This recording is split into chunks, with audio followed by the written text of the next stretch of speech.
Om Shanti. Welcome to Vyakti Journey, a Vyakti Parivar Chitchat, sharing from the heart that touches the heart.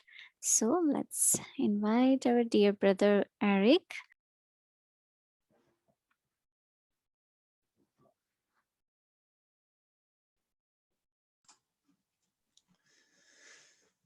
Om Shanti, dear Mohini Didi, and greetings of love to each and every one. Happy to be back again. Always lovely to be chit chat.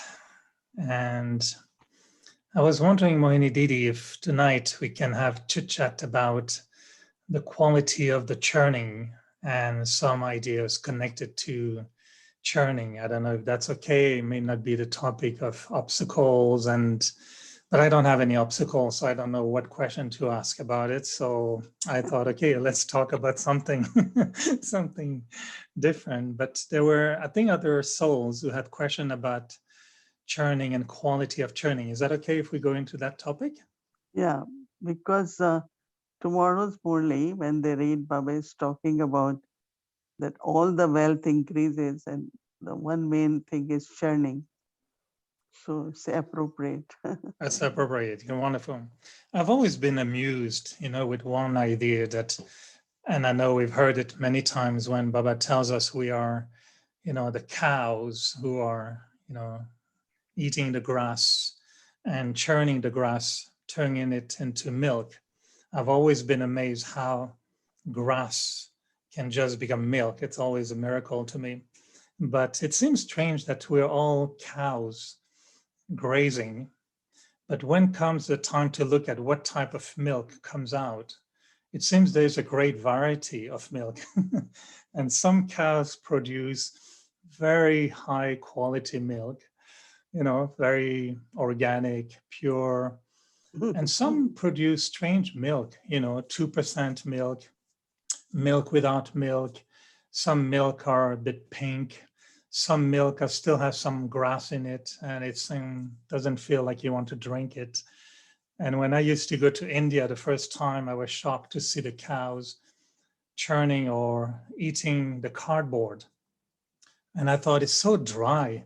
Maybe when you milk the cow, it will become milk powder. I don't know if there's no, it's just milk powder coming out. So I look at the Brahmins, and you mentioned one day that when you hear some churnings, you really wonder, what churning is that, or where the churning comes from. And at the same time, I really, really feel that you want us, or Baba, and then you mentioned one day that we want to hold to the original truth.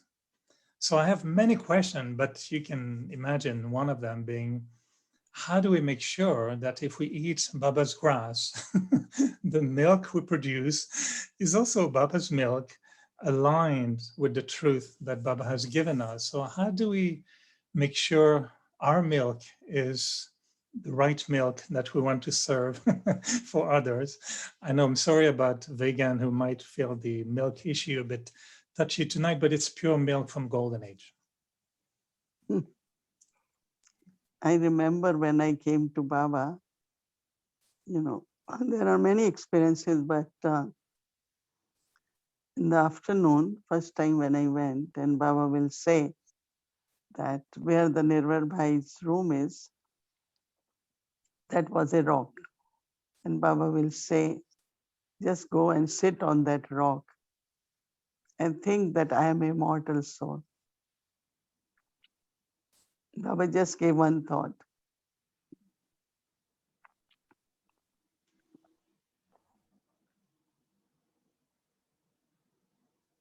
I think Mohini Didi just left for the rock, so we'll wait for the experience after the rock.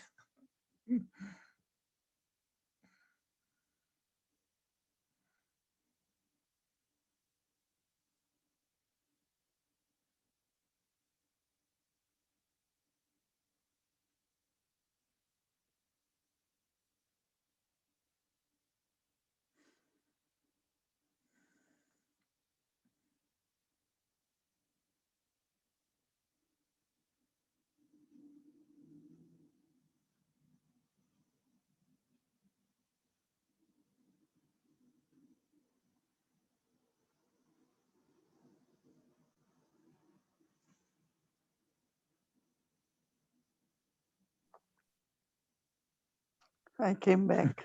You came back. Did you meet nearby? He was not there at that He time. wasn't there. Whereby came to stay in Abu quite later. Hmm. At that time, he was in Bombay.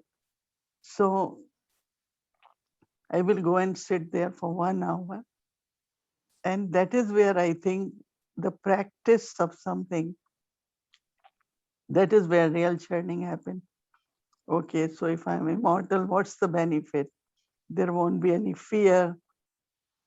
I will never be destroyed. There is a saying in Gita, water cannot drown the soul, sword cannot cut the soul. So it's very beautiful. Thoughts will start coming. So when you really want to be what you believe in, that will require a lot of churning. And when you churn, then you are also start experiencing that state.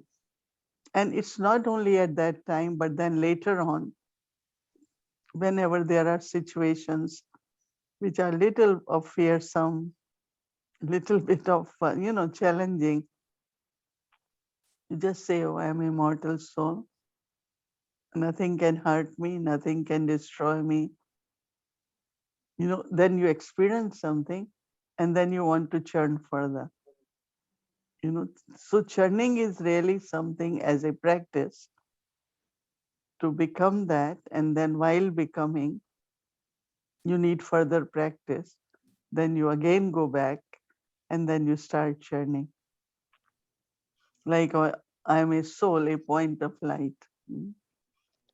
Now why it is necessary to think that but when I sit and really I say I'm a point of light, I start seeing all energies are being withdrawn. And I just feel that how the soul is completely focused, it's a lot of concentration and everything is kind of, I'm getting detached. So then I say, wow, this is good. Then I want to churn it further. So thinking about a point, want to practice, want to experience, and then you want to reflect more and more. And because it's just from the Murli, it is the truth. And it's not, I am trying, even like I, have read Gita and little bit more about soul from different, but I knew that it is only definitions. But if I have to be that, if I have to experience it, I think that churning will be really good quality churning. That's what my experience is. So, what do you think we should pay attention to, not to do, so we don't alter the knowledge or don't make buttermilk? I don't know, when the milk spoils, what should we make sure, what we should pay attention, Yeah. not to alter the churning so it becomes a little bit strange churning? See, one is sometimes like you want to know what other religions say about the soul, or what other scholars say. One is information, right? But other is allowing all that to go into your intellect. Like because I used to go take Baba's message or bring Baba's message. So Baba said, child, your intellect should not be influenced by anything. Then you will truly get what Baba is saying. So I always paid attention. Even I was like student of different subjects, history, then I did political science, I did journalism, little bit of that stayed with me. But I don't allow when it comes to reasoning. Now I have to use reasoning. I will always use what Baba's knowledge says. Then what this is saying, other one is saying, this book is saying, so I like to listen different perspectives, but I don't want to take them.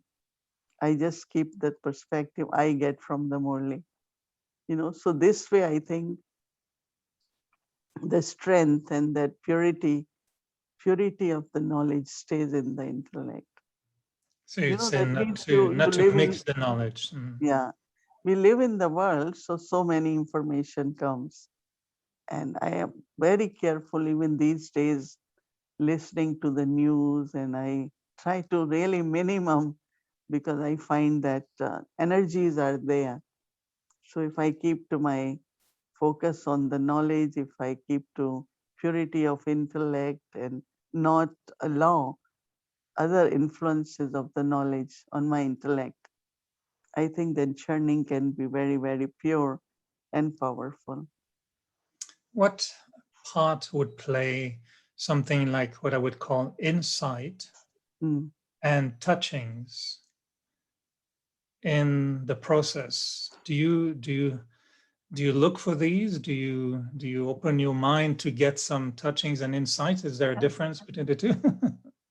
yeah, both are different. I insights are more that you are going into, like how to explain it, that suddenly, like, you will find that the clarity or depth or even the purity of that aspect or the concept comes very, very clearly in the mind. So when they come, I feel overjoyed. I say, oh, no, it's different now, the way I understand. I think touchings are more like, opening yourself to receiving from Baba the signals, we call it these days more, that subtle signals come and then you catch those signals and you want to use those signals in life. Mostly early mornings, because it's silence and energy is pure and everyone is quiet. So, some mornings you wake up and I find like Baba is really showing me certain things and telling me certain things. So I get up and I start writing these signals, So, but also why people say touching, because, when in the beginning there was a tradition that before going to service, you go in Baba's room. Then you do service, you come back, you go in Baba's room. These days we don't do that. And there are many, even I explain, like if you have forgotten something to take when you are going on service, you will remember immediately, oh, I should have done this, I should take this, I should take it. It's in remembrance of Baba, the energy of the soul is such that you won't make any mistake, you won't miss anything. That is why there was a time, even to give talk, we will prepare then for just keep that in the back of mind, remember Baba, and then go on the stage and talk. So it's not only words, but there is a lot of inner, trust and the power into whatever is being spoken. So it's little difference between touching Mhm. and insight. I don't know how you would describe the way that the Prakashmani speaks the knowledge. We heard her in a clip earlier, and I was listening to her, and I felt like it's almost as if it's not churning. It's just she's speaking knowledge from such a powerful, elevated dharana that it sounds, but she said so many beautiful things about happiness.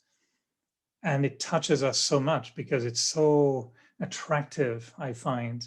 And it's almost as if it's not from churning, but it's from, I don't know, she became one with the knowledge. It almost seems like she doesn't even have to churn anymore. She's Hmm. speaking truth as it is, isn't it? Yeah, embodiment. No, that's what is called dharana. So So when many ask the question sometimes, and some have asked the question, how come some have such a powerful, beautiful churning, but their life, it's like the cow is producing very good milk, but the cow herself is a little bit funny and she's it is, you will behaving in a strange way. they both have different personalities. Like Dadi Prakashmani in the evening will be sitting with us and enjoying her soup and snacks, and Dadi Janki comes and she starts, let's share, let's share.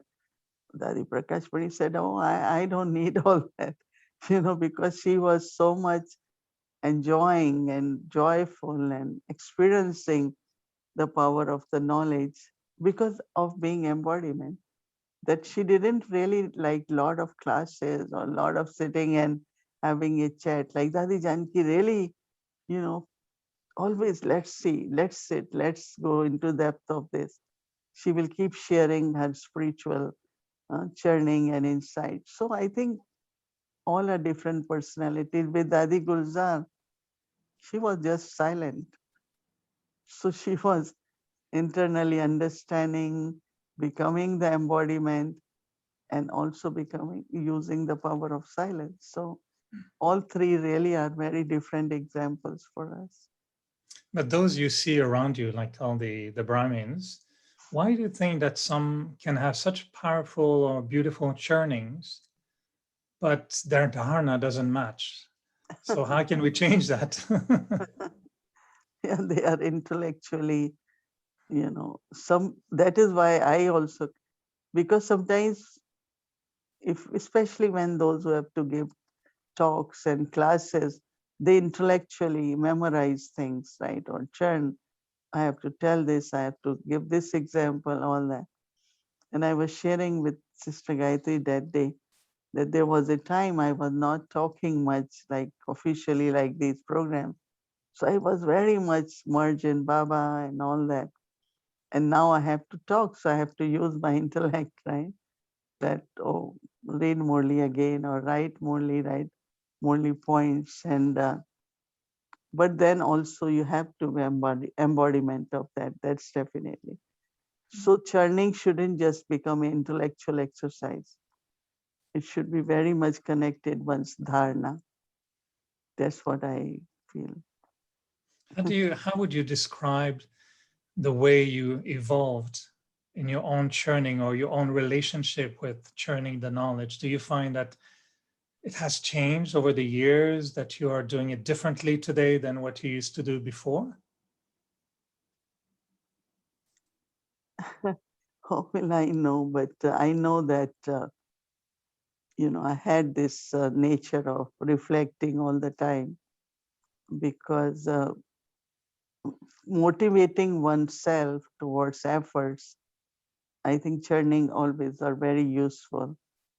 Like if I have all attainments, okay, what will be the experience of all attainments? So you think about it, that is something lacking in me. The points Baba gave to apply to one's own self, that are they practically, is that's my stage now or not? So I think it keeps shifting, from there.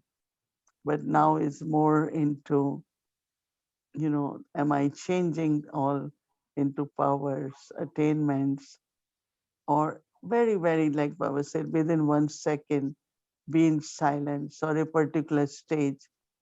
So I had been working on that and playing around. Very, very nice whole day.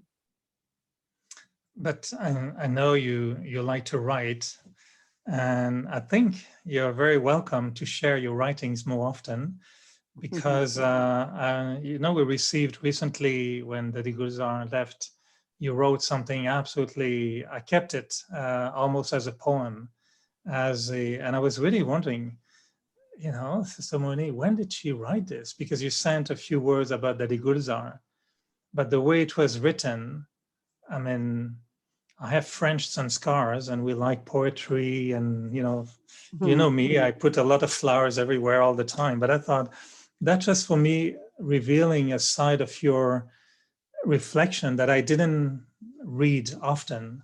So I'm really happy that you shared your reflection, and the way you wrote about the Digurza was absolutely very touching. I felt we had an insight into your the signals you were giving us. It was very, very beautiful. So I think we should read your notes from the morning more often.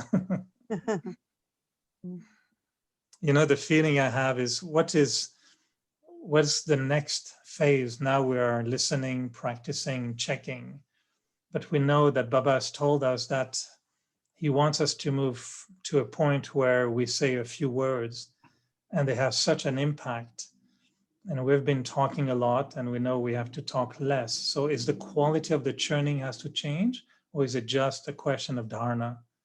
No, but also with from dharana going towards embodiment.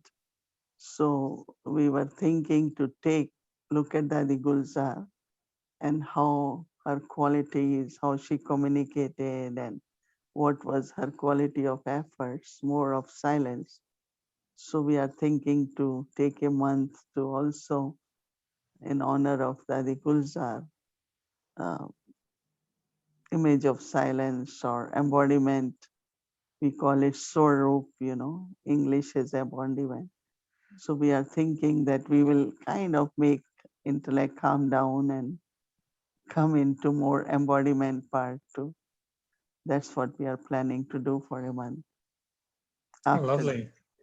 Will I still be able to ask questions even if my intellect is Yeah, completely yeah. calm? You will, and we give you enough time so you can No, answer. it's today is perfect. So thank you so much, Mohini Didi. Really enjoyed, and I think everyone will enjoy churning about churning and see if we can produce spiritual paneer right away. So thank you Okay. very much and good night. Thank you. Good night. Om Shanti. Om Shanti.